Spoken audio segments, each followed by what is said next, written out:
our next edition of our podcast here. I'm really happy to have some good friends of mine, Eric and Camille Kenitzer, are joining us today.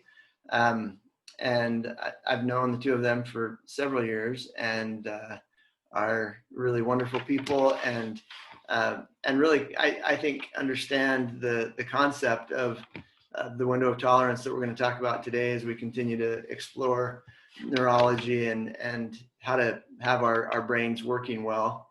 You want to say hi? Hi. Hello. We're happy to be here.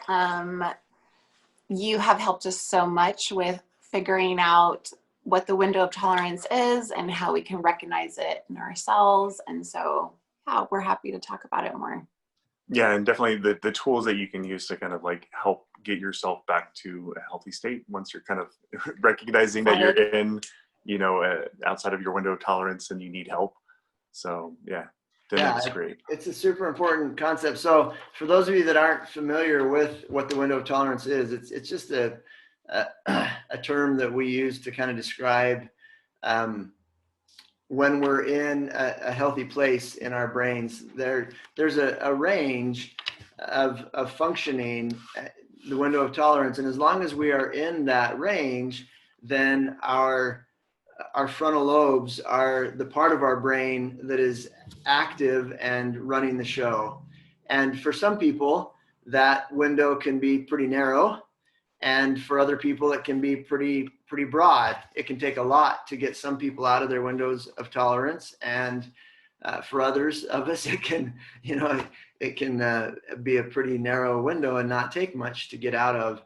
And the real key is that as long as we stay within that window of tolerance, then we're able to think clearly, to have rational thought, to negotiate, to logically reason, all the great things that happen in our upper brains, which is the part of our brain that separates us from all other animal life on the planet. And when we get out of our window of tolerance, so as stressors start to increase and we start to approach the upper limit of our window of tolerance, we call that the boiling point. And when we get outside of the window of tolerance on that upper end, we go into fight or flight. And certain people will have a propensity to go toward fight or flight, kind of depending on your personality and temperament and the way your brain's been wired historically. But most of us will, some will bounce between fight or flight, but most of us have sort of a favored poor reaction, whether that's fight or flight, when we get out of our windows of tolerance. So what, as you guys have learned about this concept and kind of thought about it, you've across time, what are your thoughts kind of in general on the window of tolerance? I know for me, I not knowing the terms of therapy, it really helped me to think about like what you do exactly when you're in the moment that you're flooded, because we've all felt those emotions. But in a sense, I feel like the CPR of feeling, the actual what you do in the moment of feeling flooded, recognizing that feeling, and then doing what it takes to get out of it. Like switching, distracting, taking a time out, breathing, because I've obviously felt that all my life. I feel like I was probably raised with parents that have a shorter window of tolerance and didn't really teach us, and we saw kind of more getting out of that window of tolerance. And so for me, it was really helpful to have the vocabulary to know exactly what happens, and then recognizing it, and then moving forward to get out of that place and to address things. I actually always thought you were supposed to address things when you were upset, because then that was when you, like, the true emotions were coming out. And that was like oh, this is how you really feel. Okay, let's get to the bottom of it, you know? After it. And, and so for me, I feel like it's been really helpful to recognize that there's a flip, and to handle hard things that happen. We're not going to be able to be successful if we're in that lower brain and out of our window of tolerance. Let me comment just a second on that, because that's a really important point that a lot of people think. And maybe I had to talk a little bit about the kind of the brain there. So the amygdala is the part of the brain that is tasked with keeping us safe. It deals with, it deals with real threat to our system. And it's located in the lower brain by the brain stem. And it's, if you're being chased by a bear, or if a car's about to hit you, the amygdala is the part of the brain that we want coping, because the amygdala only has 3 tools in the toolbox, and that is fight, flight, or freeze. And those things are really effective. In fact, when the amygdala gets activated, and that's the part of the brain that deals with the situation, there are over 1,400 physiological processes that have been identified. Heart rate increases, blood is sent to the large muscle groups, blood vessels constrict and harden so that blood can go through them more quickly. The capillaries in the lungs expand, the digestive system is slowed down or taken offline, the immune system is slowed down or taken offline, the blood vessels in the eyes dilate, and the frontal lobes literally are shut off. Blood is taken away from the frontal lobes, and that part of our brain, the upper brain, is shut off, and the amygdala is the part that does the functioning, which is super awesome if we're in danger, right? If we've got a car bearing down on us, we don't want to be thinking, I wonder what it's going to feel like if I get hit by a car going 50 miles an hour. And I wonder what a broken rib feels like, or I wonder what that driver is thinking. None of those things are things that we want going on when we're in actual danger. We want immediate response. And all of the physiological responses that happen when we become emotionally flooded are designed to keep us safe. And so the body prepares to either fight or flee. And so in those moments, we are thinking about how to protect ourselves. But most of us think exactly like you used to think, Camille, and like you said, that those are the moments when we get the truest picture of what's going on. Now I know how you really feel. But that's not true, because what's the objective? The objective is to protect myself from you. So if I know that you have an insecurity about intelligence, or about your role as a parent, or about your body image, then when my amygdala is trying to hurt you, that's what it's going to grab. Oh, I'm going to talk to Eric about whatever his hot button is, because my brain is trying to hurt you. That's not typically what we really think. What we really think happens when our frontal lobes are the part of our brain doing the coping. So that's a really, really good point that most of us kind of missed the boat on.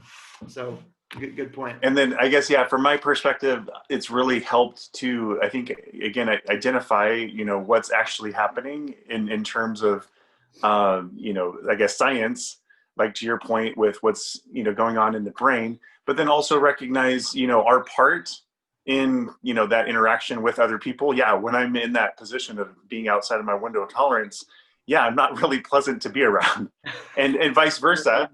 If we can recognize that our children or other people, our spouse, neighbors or whoever, strangers, like they're outside of their window of tolerance. Yeah. It's like, back off, don't engage. Like, it's not going to, go very well, and just kind of, do what you can to identify, okay, what do I need to do to kind of, get myself calmed down and understand what's happening. And then, also, with your kids or whoever else it is, just give them some time and help, them to recognize the things that are happening. Teaching them how to do that. Yeah, exactly. Because, learning it now at 43 years old, I wish I would have, learned some things a lot sooner, right?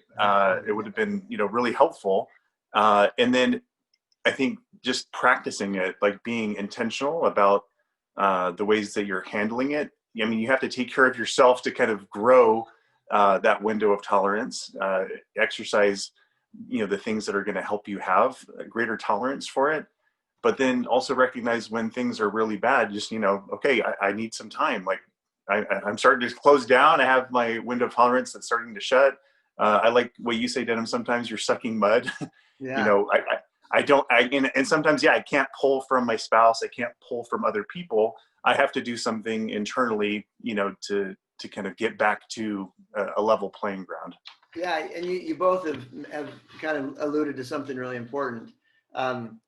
Two things, actually. The one that you just mentioned, Eric, which is the state of our reservoir, how many resources we have at a given moment absolutely affects the thickness or whatever of our window of tolerance. When we're depleted and we're sucking mud, that really shrinks our window of tolerance. Sometimes if we're in a bad place hormonally, if we're hungry, which kind of ties into the reservoir, but all of those things affect how big or small the window of tolerance is, and how difficult it is for us to get out of it, or I guess to stay in it is probably a better way to say that. And then you both also mentioned the importance of, when you're out of your window of tolerance, how to get back into it.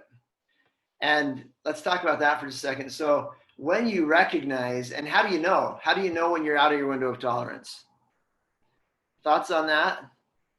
I think for me, I can feel it. I can feel some of those physiological things that are happening, like a little bit of shortness in breath. I can feel, kind of like a little bit of just pressure in general, like, wanting to, raise my voice, or wanting, to, like, if I feel like I'm being, shamed in any way, like, okay, how can I defend myself and say, well, it's because of this or this or this. And then recognizing that that's not going to help the situation. So I think, again, just recognizing those physiological things, and then also where my mind starts to go, I guess in that fight or flight or freeze state of being. Yeah. Camille, how do you know when you're getting out of your window of tolerance? Definitely, I feel like shortness of breath.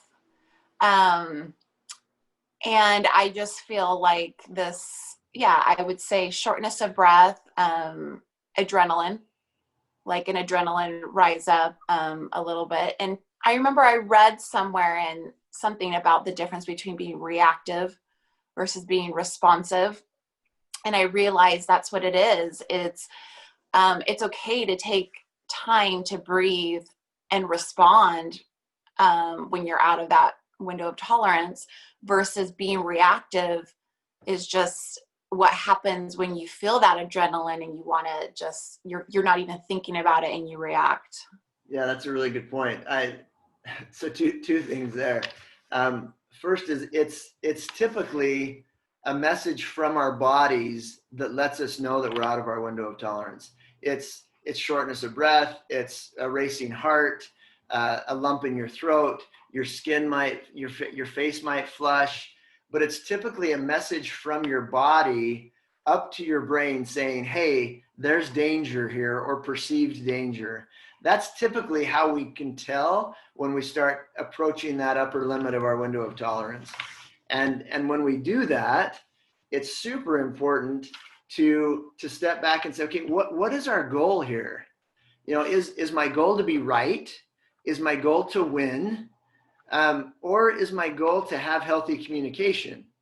And if our goal is to have healthy communication, then it makes a lot of sense to do everything in our power to set it up to go well.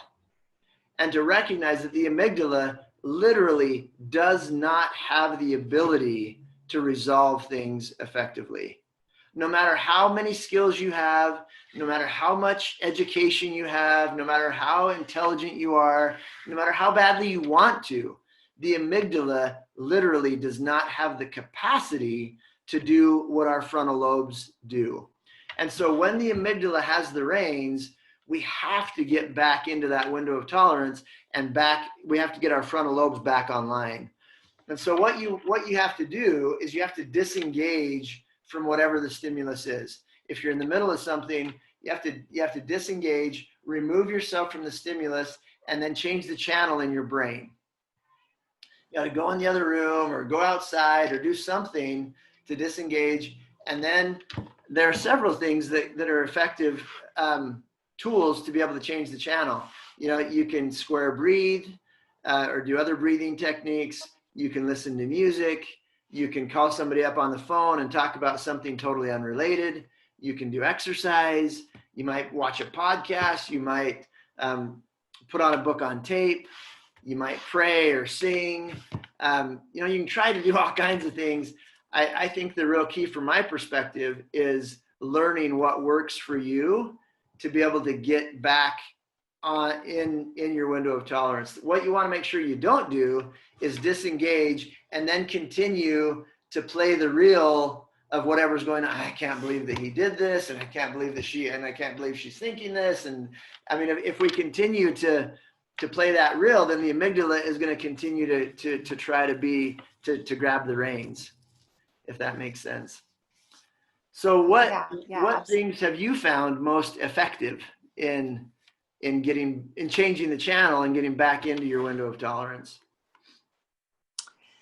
Well, for me, definitely the fillers is a huge thing leading up to my window of tolerance. But in the moment, like first response, I have found, especially with my kids, that I kind of have to take a second to breathe and to re-engage, but also to look at what they're trying to say, to actually pause and listen to what they're trying to say and not view them as an object or wrong automatically, but think, okay, like self-reflect. What are they trying to teach me? What are they trying to tell me?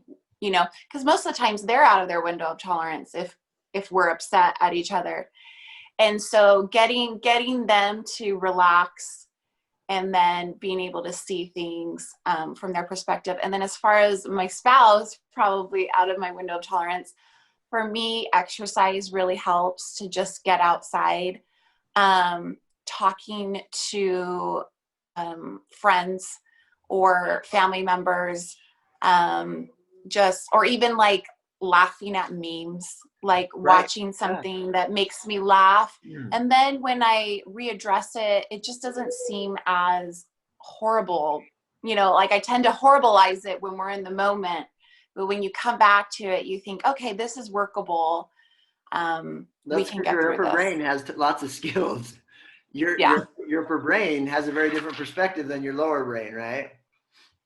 And then for me, I think just trying to identify, you know, some of those physiological things. Okay, yeah, like I'm starting to maybe get into the lower brain, you know, the part that I'm not going to make the best, you know, decisions on what I'm going to say, or if I'm going to be too harsh, you know, with a punishment for the kids. And so usually it's just like, hey, I see that, you know, you're really upset. I'm, you know, kind of also getting a little bit frustrated with the situation. Let's just, you know, come back and, you know, talk in, you know, 15, 20 minutes. And, you know, sometimes that's a little longer for, you know, the younger kids, but, you know, I just will tell them 5-10 minutes and then we'll get back together. And then with Camille, I think, this is something that, you know, is, we're still working on it, but it's like, I think the same things like, hey, let's pick a time a little bit, you know, further out that we talk about it, because, and we're trying to set, you know, like a time each week that we just kind of, you know, have a little mini session with each other just to, you know, go over certain things that are like really maybe sensitive spots for each of us to talk about. And I think what happens there is, you know, since we're already kind of preparing to talk about something that, you know, might be sensitive, it makes it a whole lot easier because we're both, you know, coming with our window of tolerance, I think, fairly wide open. And we're able to kind of get our feelings or our perspectives kind of like, you know, heard. And then I think, you know, for me, similar things, you know, taking a bike ride, going and, listening to some music, just trying to, being a little bit more introverted than Camille. It's just doing, like reading a book or, listening to, something, a book on tape or a podcast, just kind of also just being a little bit more internal, and then, rethinking things like, okay, my thought processes were probably a little bit off. Like, like this is really what they're thinking. So having empathy to put myself into the other person's shoes and realize, what they're seeing, I guess, from their perspective, towards me. And I think then that like ultimately helps me kind of put myself back into more of an understanding, wanting to, learn and help them problem solve and help show a better example for the other person to figure things out. That's really good. So. And some really important things there. And that is, one of those is a lot of times we think that when we're ready to address something that we should just kind of launch into it. And a lot of times that's not very respectful of the other person because they may not be ready, right? They may be sucking mud. They may be consumed with kids or work or whatever. And so it's really respectful to recognize that just because I might be ready to address something, you might not be. And so I think it's super effective to have a time when you both, especially if you kind of struggle with conflict. Lots of us don't like conflict very much and struggle with wanting to go into something that we know is going to be negative. And so having it set up with clear expectations that, hey, we're coming to this to resolve some stuff. It gets your brains both in the right place. Like you said, it widens those windows of tolerance, and you're both knowing that, okay, we're going to do this well. Much, much more likely to be successful than if you try to do it at the spur of the moment. Yeah, like especially if you're enjoying, you're having a good time, and then all of a sudden just something kind of comes out, and then it's like it just changes, it flips the whole mood and everything, Right. around. So yeah, and definitely. Most of the time we want to be enjoying each other, right? Yeah. One of the things that I think that you really taught me is I think that a lot of people are raised to believe they're a certain way. Like, oh, he's got a hot head. His dad's all, he has more of a temper, and that's just like who we are. And we're kind of set in stone. And so I think what you really have taught us is that yes, we might have a certain like pre-brain wiring to act a certain way, but we can develop skills to widen, to silence that lower brain a little bit during conflict. And as we do that, we're developing that skill to use our frontal lobe more. And it's not, just because we have the predisposition to be a certain way doesn't mean we can't develop skills in the other category, which is not natural. It doesn't feel as, Well, and like almost anything, being healthy is not normal for most of us. And it is a skill, and it takes practice to develop skills, right? We have to learn a skill, and then we have to practice it so that we can get those pathways in our brains.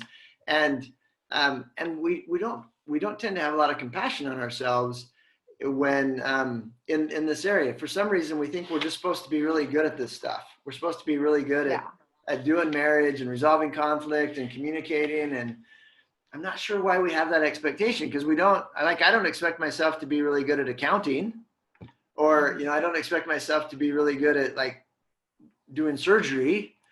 But conversely, many times we have these expectations that we're supposed to be really good at doing relationships without having the knowledge or developing the skills to do so. That's a really good point.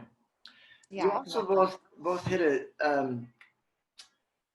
You both have brought up parenting, and I think there's an important piece there where you don't really want to hold yourself or your children hostage to what happens when you're out of your window of tolerance. If you're out of your window of tolerance and you say, you're going to be grounded for the rest of your life, or you're going to lose your phone until you're 45 or whatever.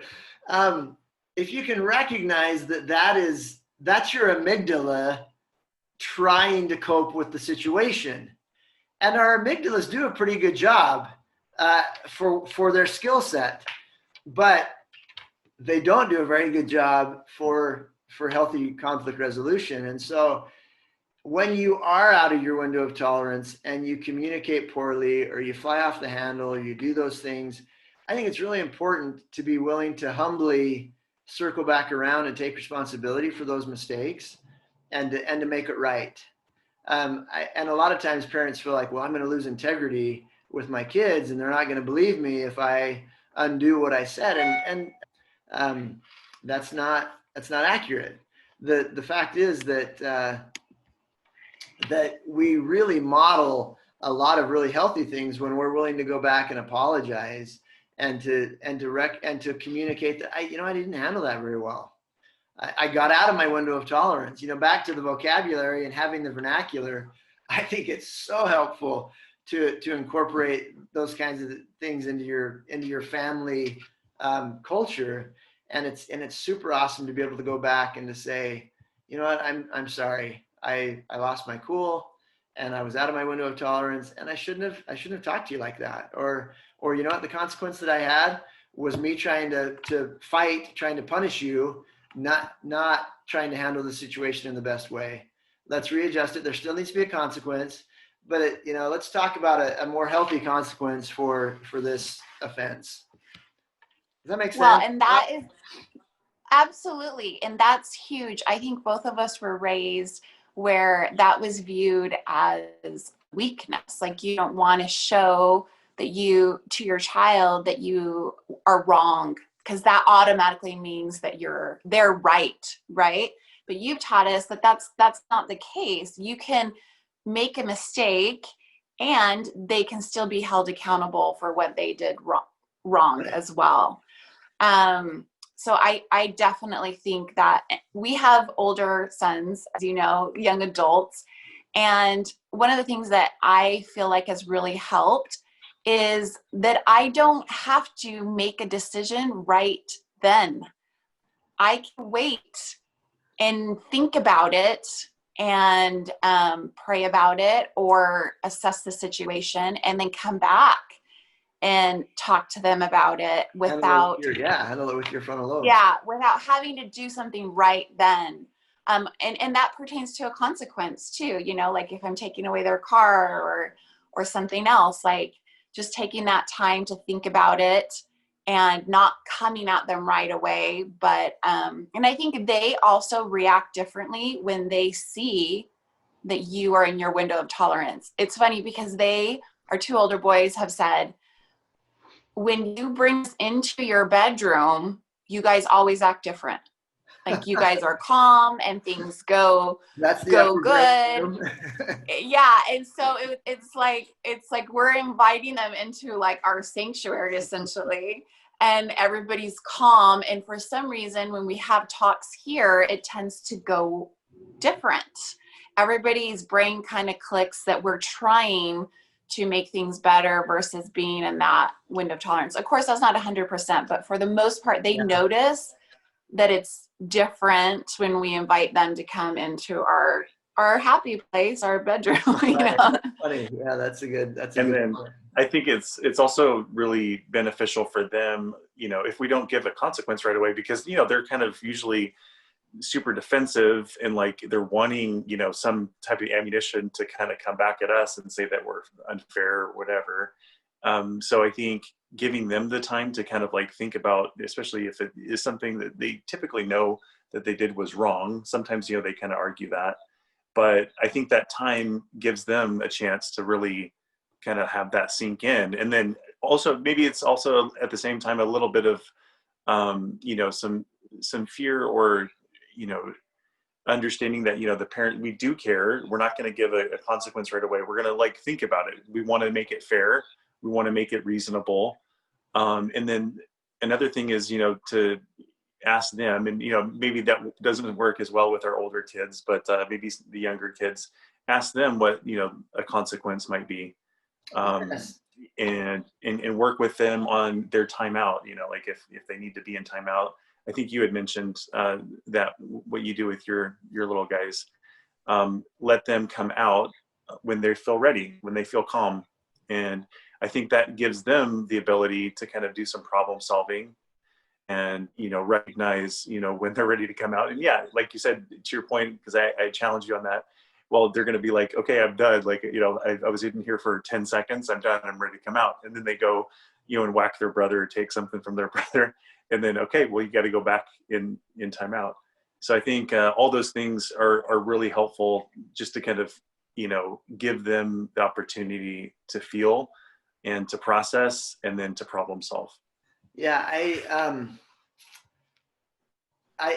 think that really underscores the importance of stepping back again and saying, okay, what is it that I'm trying to accomplish? And when it comes to parenting, our main job as a parent is to do everything in our power to prepare our children to be able to run their lives effectively when they leave us. That's our main job. And so if you keep that job in mind, then it changes the way that you interact a lot of times, because I want my kids assessing where they are, right? I don't want to be their assessment. I don't know when they're reorganized emotionally. I don't know where they are in their window of tolerance. I want them learning to go inside and think, okay, am I ready? Can I come back out and be healthy? And if I set the timer, there's none of that introspection going on, because I'm the one controlling that, right? And so to let them kind of learn how to think about and assess where they are and what's going on, I'm helping them develop skills to be able to run their lives well when they leave me. That's a really good point. Well, we're about out of time. Any final thoughts on window of tolerance and tips or ideas getting back in, or recognizing it, or just sort of your thoughts? My thoughts are, it's been just a game changer for me to learn about it.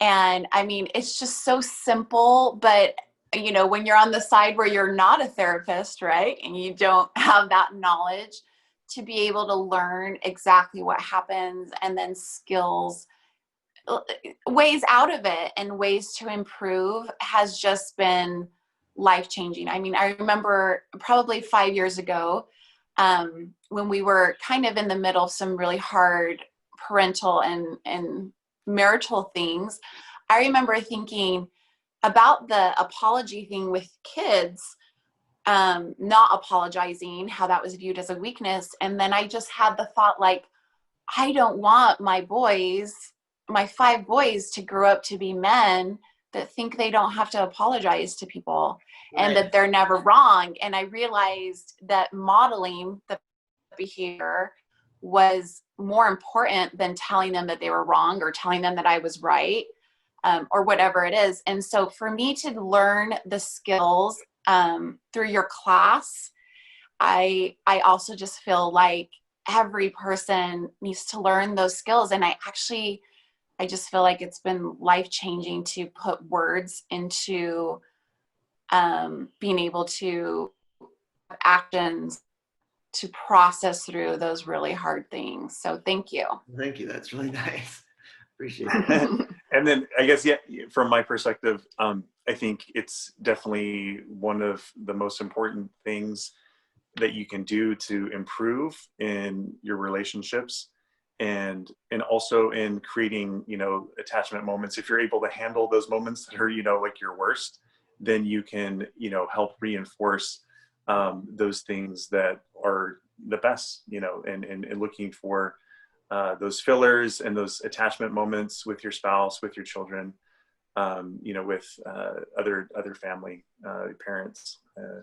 And so I think definitely the window of tolerance is a tricky thing if you're not, like, proactively and being intentional in your practice of it, like every day. Because every day I mean, there's going to be something that kind of That's throws like you off. I mean, right. it could be somebody at work. It could be somebody out on the road. I mean, anywhere you're at, somebody in line at the grocery store, you know, whatever it is, and recognize it and not like have pass as well. It's not, you know, my sibling or a family member, but no, that's who you are. And that's, you know, your method of you know, relating and responding to people. Yeah, really good point. And I think, as I think about the window of tolerance, I think the central question or point is, which part of my brain do I want to cope with this situation? Because that's really what it comes down to. When we're outside of our window of tolerance, the part of the brain doing the coping is the amygdala. And the amygdala is going to either fight, flee, or freeze. And how that works is when we're on the out of the upper boiling point of the window of tolerance, we fight or flee. And if neither of those work, we crash right through the window of tolerance down to freeze. And then we are completely shut down. But if my amygdala is going to do the coping, those are the only tools it can use. And so most of the time, unless we're in real danger, the part of our brain, the part of the brain that I want to be doing my coping is my upper brain or my frontal lobes. That's where I can be compassionate. That's where I can access my knowledge and skills. That's where I can empathize. That's where all of those good things happen. And so I think that that's really the central question of that is, which part of my brain is going to do the coping, because it's going to look very differently. And I really appreciate your time. I think the world of both of you, and consider you good friends, and appreciate you taking the time and sharing your experiences and your knowledge. So thank you. Likewise, Thank you. Denim. Thank you.